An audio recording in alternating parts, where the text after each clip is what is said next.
Hello, and thank you for joining us in another teaching for the 21st century webinar brought to you by the David Horowitz Freedom Center and the Glazov Gang. I am your host, Annie Cyrus. If you have any questions, please go ahead and use the Q&A box you see on your screen. And our very special guest tonight, Dr. Jason Hill, is professor of philosophy at the DePaul University in Chicago. He is also a Shellman Fellow at the David Horowitz Freedom Center and the author of many books. In his latest, and one of my very favorites, you'll know why as soon as I give you the name, We Have Overcome, an Immigrant's Letter to American People. Dr. Hill, what an honor to have you with us this evening. Oh, it's a pleasure. Thank you for having me. Absolutely. We are all ready to hear your thoughts on this very important topic. So floor is yours. Okay, well, it's going to be very short. And, in two recent articles of mine, I laid out the principles of the philosophy behind the sort of social unrest that's taking place. We've seen statues being taken down. We've seen a lot of vandalism and looters and rioters running amok in our streets. And but more specifically, before I begin, I want to make a distinction between peaceful protesters and the violent, what I call nihilistic vandalists and looters and rioters. And just to remind our listeners that in this country, we've had a very long history of respectful, peaceful right of assembly and protest from all ideological spectrums, from the leftist hippies of the 60s who would sit in the streets, the nonviolent Martin Luther King civil rights protesters, the historic neo-Nazis who marched on Skokie in Illinois in 1978, the Unite the Right rally, the white supremacists and neo-Nazis rally in Charlottesville in 2017. And peaceful protesters who have been a part of this movement. I think we need to analytically and ethically distinguish those protesters who are peacefully registering for whatever reason, whatever grievances they might have against the state or various institutions, from the nihilistic looting and vandalism and rioting, which I find very problematic, which is a sort of indiscriminate wholesale destruction of private property, and just as horrific, the targeting of innocent people for no wrong that they have committed, the toppling of historic monuments in situations where the only criterion is the racial identity of individuals represented by the monuments or the statues. So when we see a situation where white abolitionists and white emancipators of Black freedom are targeted, those statues represented by the individuals represented by those images are targeted with equal and indiscriminate virulence as are slaveholders and defenders of slavery.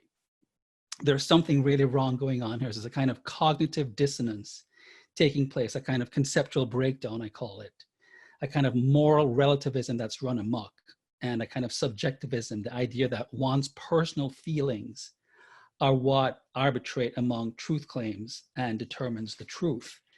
And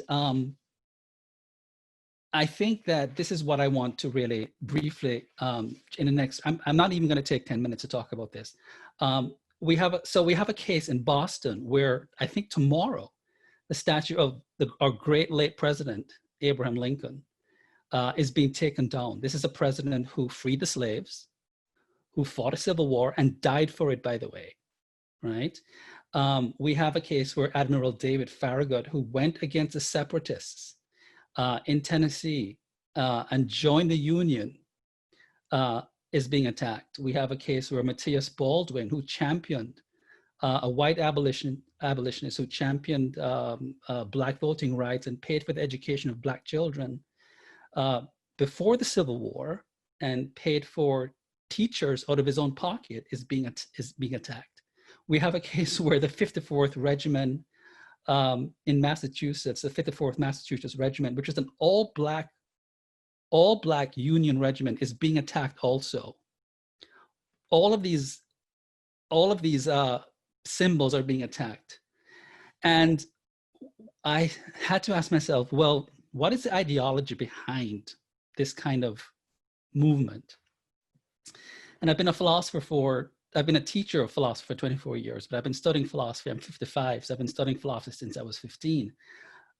It's postmodernism, which is a virulent, anti-conceptual, anti-reason ideology that developed in Europe and was imported to America in the 20th century, which is an attack against reason, the idea that there is no objective reality to appeal to. There are no universal truths that one can appeal to arbitrate among disputing truth claims, that an appeal to universal reason and logic that they're not as invariable as are the laws of nature, but that they vary according to individual racial or ethnic groups or personal perspectives or experiences. And so one of the things that the Enlightenment taught us was that reason is a faculty that is equally endowed among all human beings. How we use it is up to us. We don't all equally use our rational faculty. Some of us exploit it, some of us don't use it at all. But human experience in the natural world or in social life is accessible to all human beings equally. The Enlightenment did not particularize reason and said that you have a particular reason that's different from my reason. Just like how we all have stomachs that digest foods differently, but the stomach serves the purpose of processing food. The lungs serve the process, the lungs serve a universal process, right? So when postmodernism resorts to rejecting definitive truth claims, it results in a sort of pervasive, crippling skepticism, and then radical doubt. And then since we have to have a sense of knowing in order to function in the world, this results in an over-reliance on feelings, which are not tools of cognition. And so postmodernism really denies us of a shared common sense of universal truth claims, of norms by which to abide by, to resolve conflicts. And when this happens, we begin the process, since we have no universal and common shared norms to resolve conflicts, values as such begin to seem oppressive, any values as such, and we begin the process of attacking them wantonly, randomly. And that is nihilism. Nihilism is the absence of belief in the meaning of life. It is a destruction of all moral principles.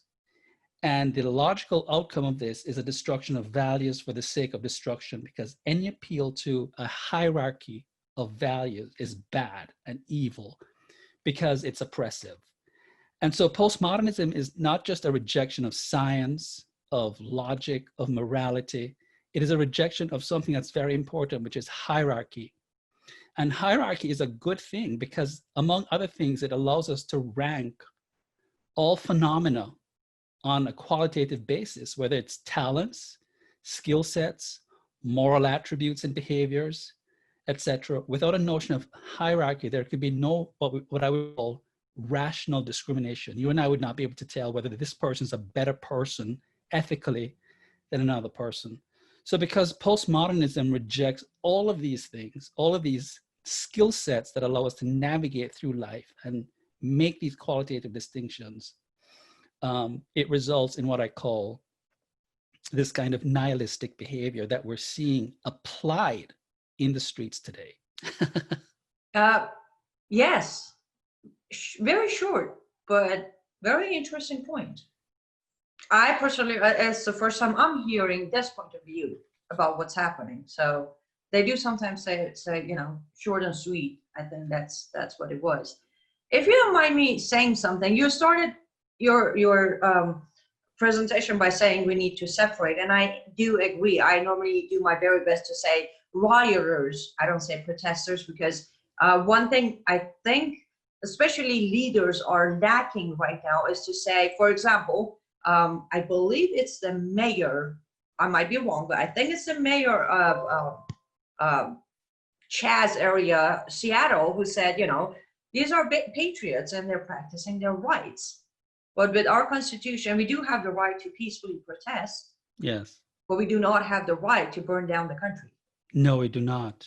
That's where they have that's when we need to draw that line. I have absolutely no problem with anybody who wants to peacefully go on the street, do not block traffic, do not burn things down, do not beat people up. But if you want to protest, do it. But when you cross the line, as you said, and you turn into, basically destroying properties and harming people, then there needs to be a law that's going to stop you from happening. And I said all of this to ask you this question. How do we deal with what's happening as far as the leaders, and I'm going to come out and say Democrat leaders of every state, every city, every county, how do we deal with the lack of understanding from their end? Or is there a lack of understanding? Well, I think it's not just Democrats. I mean, I think if you look at the Republican leadership today also in certain states, I think leaders are gripped by a sense of fear of a kind of reprisal.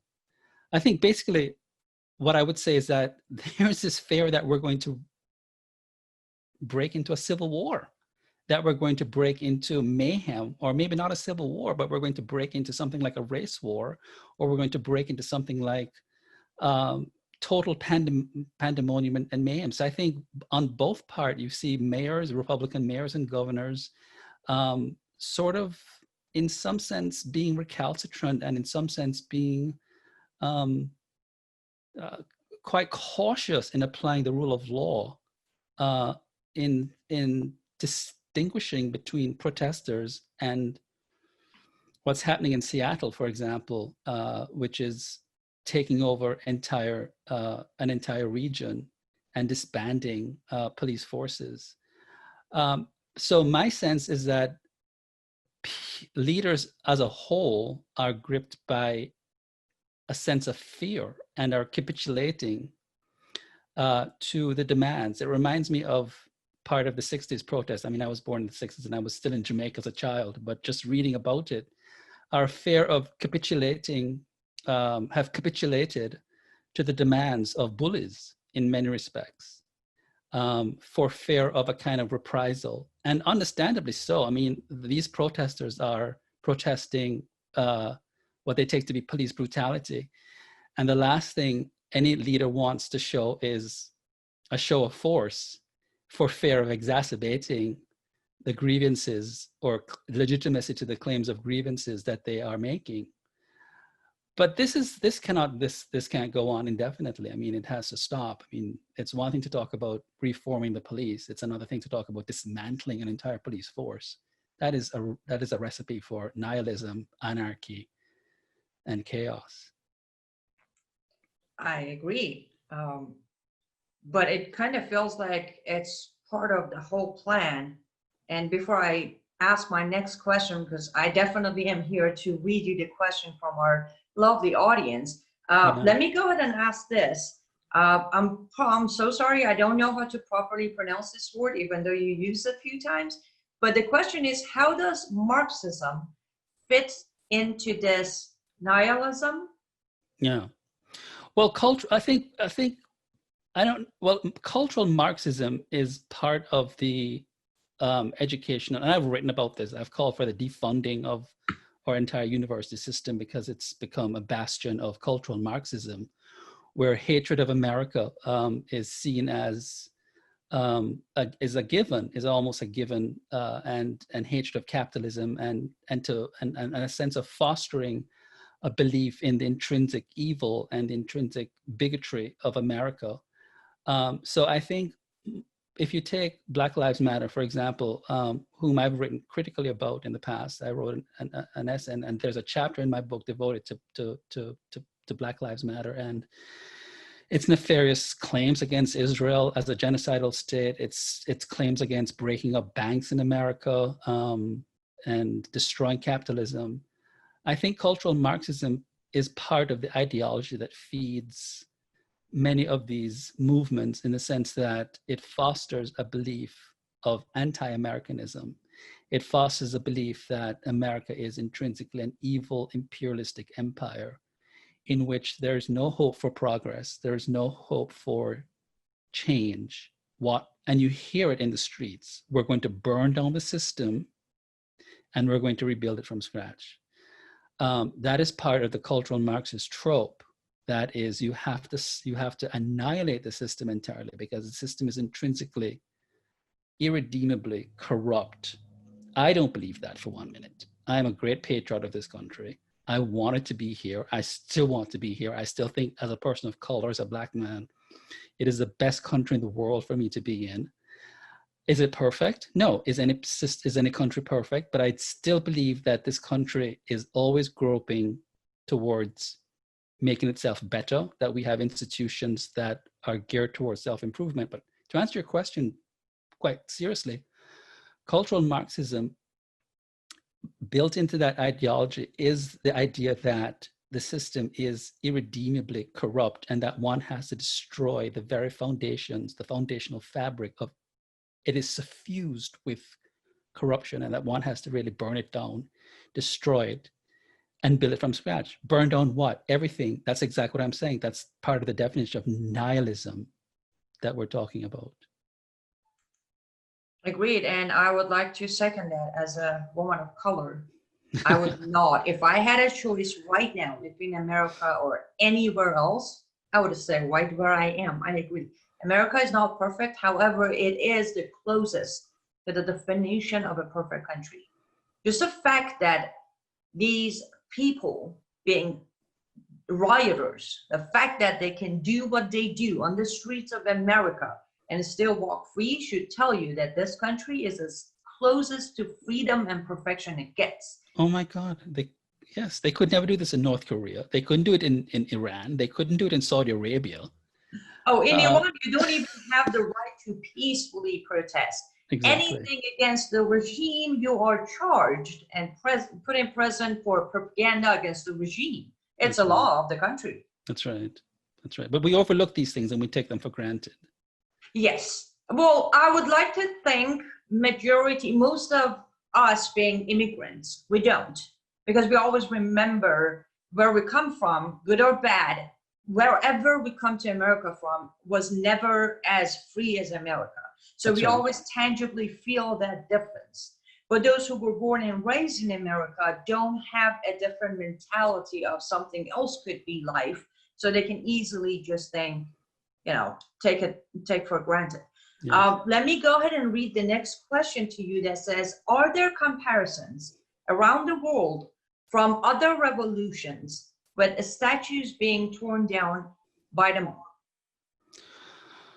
Well, we saw what happened in Russia, and we've seen what happened in what's happening in Venezuela. Yeah, and we see, in many countries. I mean, after the Russian Revolution, St. Petersburg was renamed Stalingrad, right? The statues of the Tsarist period, which was not a perfect period by any means.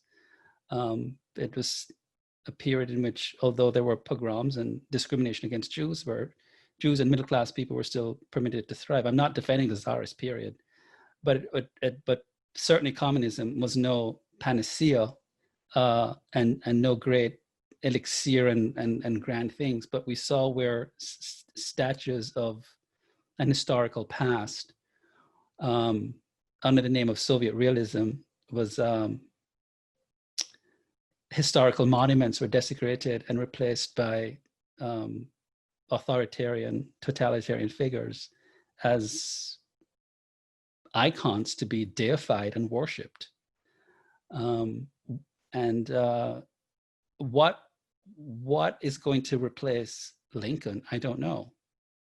What is going to replace some of these monuments that, and I'm not talking about, I mean, we could have a separate conversation about taking down statues of slaveholders and putting them in museums. That reasonable people can have these kinds of conversations. I don't think that it's proper to take them down by force and violently. I think that these things have to be debated quite amicably and in a civil manner.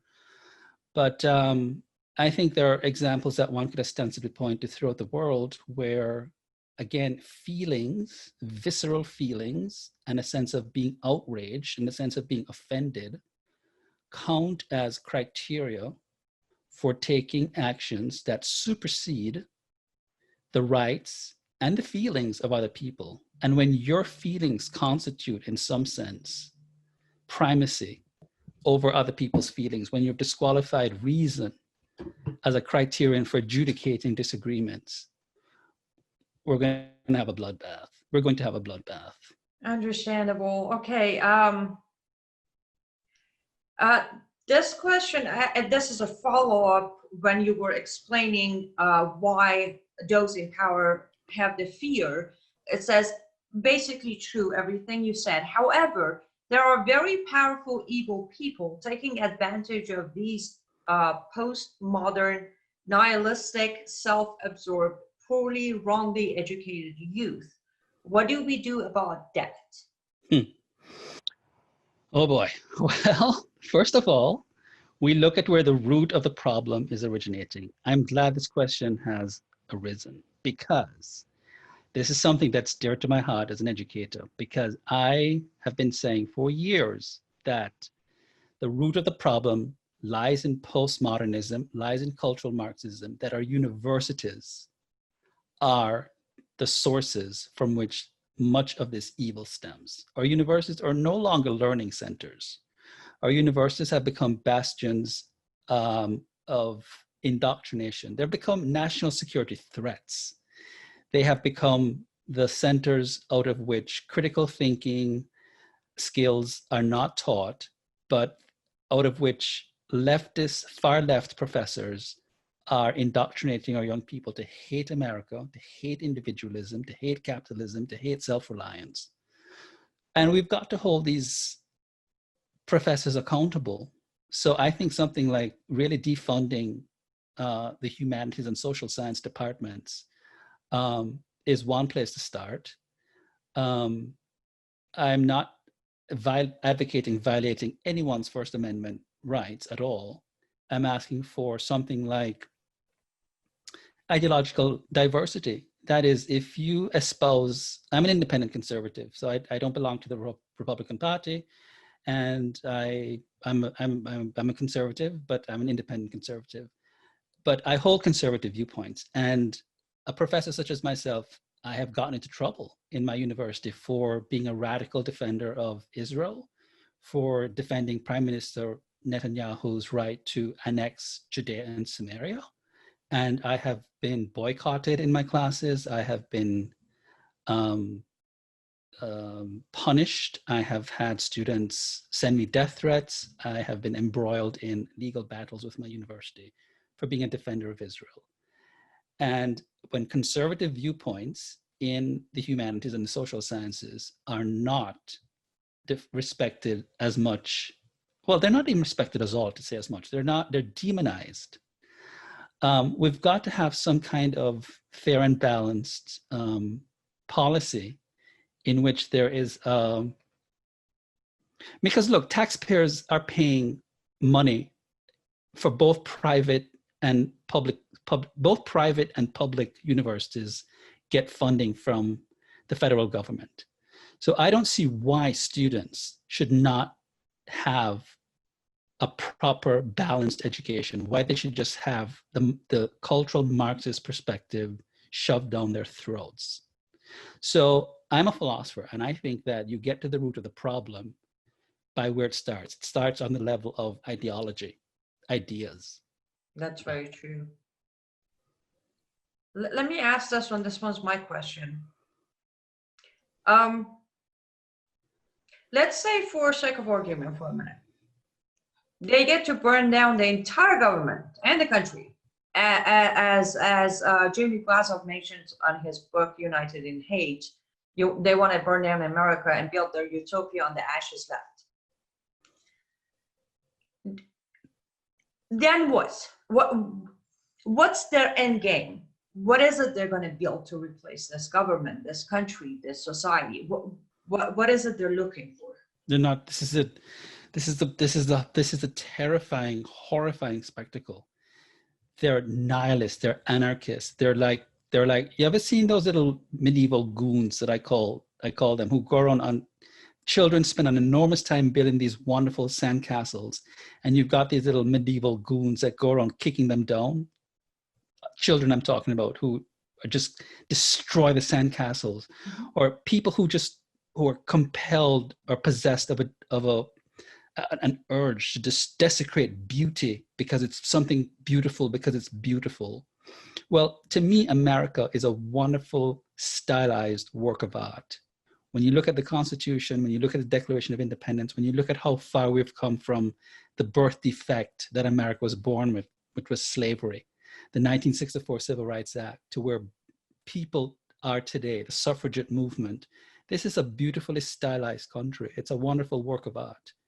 And because it's a beautiful country, it's not perfect. It's got lots of blemishes, but it's still a beautiful country. People want to desecrate it, and they don't want to replace it with anything. People, you know what the problem is? A lot of Americans, benevolent and naive as many of them are, don't believe in the concept of radical evil. And there are evil people who want to destroy for the sake of destroying. There are people who have legitimate grievances, like Martin Luther King was not a nihilist. He was willing to work with the system and reform the system, whether one agrees with his political ideology. I know there are a lot of people who didn't agree with his politics, but he was not a nihilist. He was not out preaching hatred of all white people. He was not out preaching kill the white people or kill the American system. He wanted to reform the American system. Whether one agrees with his political ideology or not is irrelevant. What I'm saying is, if you have a legitimate grievance, you don't believe in the innate corruptibility of the system. You work with the system to correct it, to reform it. Nihilists believe that they have to destroy. So to answer your question, nothing will replace it. Nothing but chaos and mayhem and pandemonium. And we'll go back to a state of nature. We'll go back to we'll be feral creatures running amok in a jungle where the rule of law will be abandoned and we'll just be feral creatures. That's it. That's it. No civilization. The collapse of civilization. That's, I agree. That's what scares me too. But I wanted to ask you this, because I do two things I'm point out when I talk about what's going on today is, like, number one, this is not about equality. This has nothing to do with race. As you said, this is just a bunch of people who look forward to chaos and lawless country. That's the bottom line. And then the second thing, which brings me to the last question I'm going to ask you, is remind me, as an ex-Muslim coming from an Islamic country, it reminds me of the Islamic movement, where there's chaos. When there are no laws, there are no rights, the basic human rights gone. And the last question actually asks something of that nature. Does the nihilist movement worry about competing with the Islamic movement for power after they burn the modern society down? Oh, absolutely. I think there's no doubt where you see a collusion between the far left and the nihilist movement and the jihadist movement. And I've also gotten in trouble for writing about the, this is probably where President Trump and I have a disagreement, where I really don't see Mexicans as posing that any kind of existential threat to this country. I think the wall really should be aimed at keeping out the jihadist terrorists that have taken over Europe. There are more mosques where terror cells are being hosted in Europe than there are churches. And the jihadists that are laying low temporarily pose more of an existential threat. I think there is no doubt about that. I think the radical nihilists, leftists, and the jihadists are in collusion. Um, but at least the jihadists want to establish a global caliphate. Horrific as that might be, at least there's some sort of order and there's some sort of systematicity to that global caliphate. It's not a place where you and I would thrive as apostates and as heretics, but it's still there. There is still a kind of, I take it back. Let me take it back, because I think it's just rhetoric. I think the notion of establishing a caliphate is just a ruse. I think it's just a kind of, I think there's nihilism at the root of jihadism. I think they both share a common bond, really. Yes, and by the way, yes, it is like when you say it's a nightmare to think that a global caliphate is better than what we possibly might face. It won't be better. It won't be better. I know. Because there won't be any caliphate. I don't think there's a, I think. But that's what I wanted to say, actually. You see, it looks like the jihadists are working toward a global caliphate. They are.